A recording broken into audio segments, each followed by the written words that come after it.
સાધનાનું registration કેવી રીતે કરવું તેની સમજ આ વિડીયોની અંદર તમને મળશે.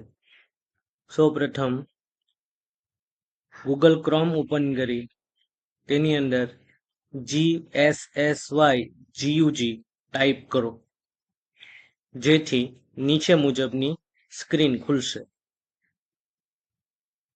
તેમાં સૌપ્રથમ જે વેબસાઇટ છે જે તમે અહીંયા જોઈ શકો છો તેના ઉપર ક્લિક કરવું, જેનાથી રાજ્યની જે સ્કોલરશિપ માટેની જે પરીક્ષા માટેની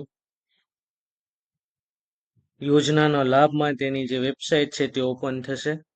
તેની અંદર નીચેની તરફ જોશો તો મુખ્યમંત્રી જ્ઞાન સાધના મેરિટ સ્કોલરશિપ, જેમાં વિદ્યાર્થીનું રજીસ્ટ્રેશન નામનું ઓપ્શન આપવામાં આવેલ છે. સૌપ્રથમ વિદ્યાર્થીએ રજીસ્ટ્રેશન કરવાનું રહેશે, ત્યારબાદ જ વિદ્યાર્થી લોગિન થઈ શકશે. આ માટે સૌપ્રથમ વિદ્યાર્થી રજીસ્ટ્રેશન ઉપર ક્લિક કરો. એના ઉપર ક્લિક કરવાથી બીજી એક નવી સ્ક્રીન ખુલશે, જે સ્ક્રીનની અંદર તમે જોઈ શકો છો, જેમાં જુદી જુદી વિગતો વિદ્યાર્થીએ ભરવાની છે. સૌપ્રથમ તેનો શાળાનો જે ડાયસ કોડ 18 આંકડાનો આપેલ છે તે એન્ટર કરવાનો રહેશે, અને સર્ચ ઓપ્શન કરવાથી વિદ્યાર્થીની માહિતી આપોઆપ નેમ અને ડેટ ઓફ બર્થની અંદર ફિલઅપ થઈ જશે.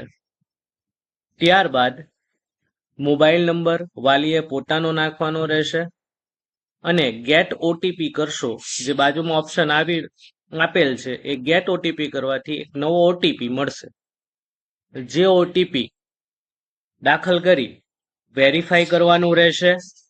ત્યારબાદ